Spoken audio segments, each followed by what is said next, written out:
तामसिक, यह शब्द सुनते ही मन में एक नकारात्मक भाव आने लगता है।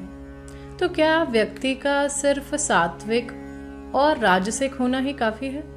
नहीं, तीनों गुणों का सही मात्रा में होना जीवन में संतुलन बनाए रखने के लिए आवश्यक है। सात्विक गुण के होने से मन को शांति मिलती है, राजसिक गुण हमें सक्रिय और कर्मशील बनाते हैं और तामसिक गुण हमें ठहराव और विश्राम देते हैं। लगातार काम करने से मानव शरीर थक जाते हैं, इसलिए समय समय पर निष्क्रियता भी जरूरी है। हर व्यक्ति के अंदर तीनों गुणों का समावेश होता है। तीनों गुण हमारी सोच, भावनाओं और कर्मों को प्रभावित करते हैं। किसी भी गुण की अधिकता या कमी जीवन को असंतुलित कर देती है। आइए इसे एक उदाहरण लेकर समझते हैं। रामायण के पात्र रावण, कुंभकर्ण और विभीषण तीनों अपनी अपनी विशेषताओं के लिए जाने जाते हैं। रावण में राजसिक गुण प्रबल थे, जिससे वह अत्यधिक शक्तिशाली और महत्वाकांक्षी बना और भौतिक सुखों की ओर आकर्षित हो गया। उसकी महत्वाकांक्षा इतनी बढ़ गई कि उसने भगवान तक को चुनौती दे डाली।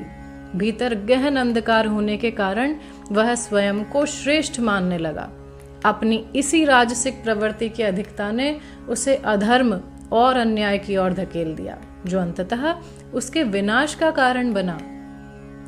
वहीं कुंभकर्ण तामसिक गुणों से प्रभावित था। वह ज्यादातर समय सोता रहता था और जागने पर केवल भोजन और आराम में ही रुचि लेता था। उसकी निष्क्रियता और तामसिकता में वृद्धि ने उसे सही गलत का भेद समझने से दूर कर दिया और वह रावण के साथ अधर्म की राह पर चलने लगा। वहीं विभीषण का स्वभाव सात्विक था। सात्विकता हमें ज्ञान, शांति और आध्यात्मिक उन्नति की ओर ले जाती है।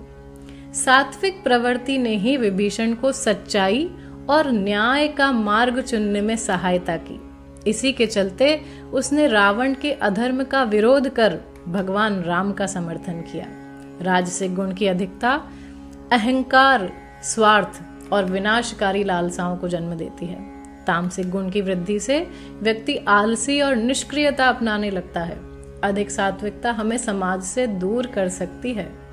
एक सार्थक जीवन जीने के लिए तीनों गुणों का सही मात्रा में संतुलन होना आवश्यक है।